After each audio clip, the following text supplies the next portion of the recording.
RPG games always gain a lot of attention on our channel, so we cannot miss release of a game in this genre. Today's guest is really worth your time, so sit comfortably, check if you're subbed to our channel, and let's dive deep into the world of Eiyden Chronicles Rising. Well, and before we actually get really into it, I would like to say a little bit thing. I realized it after I recorded the whole review. The game is actually like a preview to the game that is going to come out soon. So don't really expect that much. It is just fun game. But let's get into it.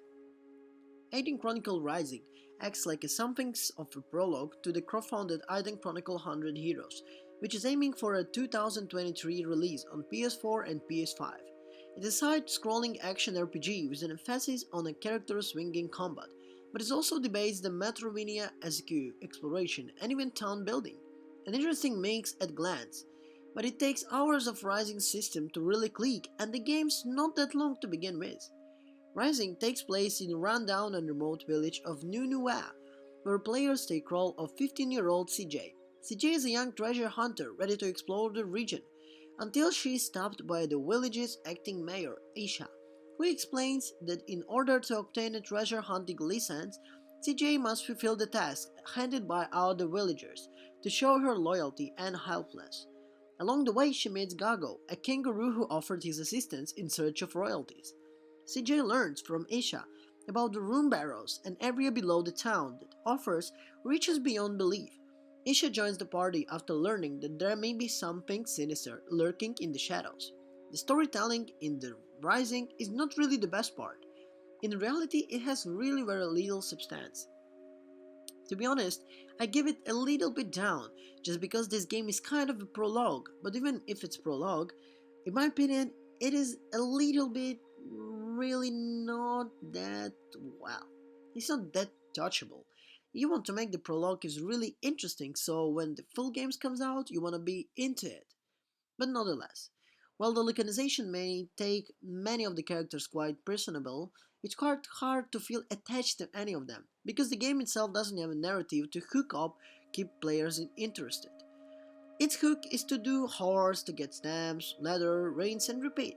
While collecting stamps from villagers has initially addictive quality, this soon wears off due to game's poor pacing and repetitive gameplay. While there is some variety of the course, including finding items, helping residents make friends, or assisting the shops of their grown, none of them rewards from competing tasks impactful. At some point it feels like this game was kind of like a demo to showcase what the real game will look like in the terms of gameplay, but the story was like done in maybe a week, which is maybe even more time. Anyway, the game loop in Rising is really repetitive. In way that it makes game kind of way too repetitive, to be honest. Players will completely forget what they're doing and why are they doing it. They will constantly be revisiting the same handful of areas to complete the requested of the villagers' quest, and after the rewards that experience points, some of the pocket change and a stamp. While these are tons of side quests in the Rising, they often mandatory given that the area is only way outside of battling enemies to get experience point. It is very easy to blaze through the game, same 6 dungeons, only on to the one that's gonna be under level because you ignore the laundered list of the cores in town. Gameplay structure is very resembling stumbles. It's absolutely packed with endlessly tons of quests, like I said before, which help an otherwise brief experience. There is kind of a laid-back appeal to these objects. You can generally grind through them without much toughness, but the sheer amount of the basic fetch quest that means your principles will likely be tested. The problem is that side quests offer important rewards, like character upgrades, let's say. Anyway, let's move to the something more cool, the combat system. On the basic level, the combat system is quite okay, and at some points I would say it's actually cool. The controls are fairly smooth, and the character switching works really very well. But it all becomes much more engaging as you gain access to additional abilities and attacks. In these terms, I think the big game that will be coming out next year will really shine in this part. Now, we're not saying that you should just have everything unlocked from the start, but the fights feel really unnecessarily stunned until you can make some specific skills. Where Eiyden Chronicles really rises its performance in visual terms. The 5 really great graphical things. The game is kind of like 2D and 3D at the same time, so let's say 2.5. Middle.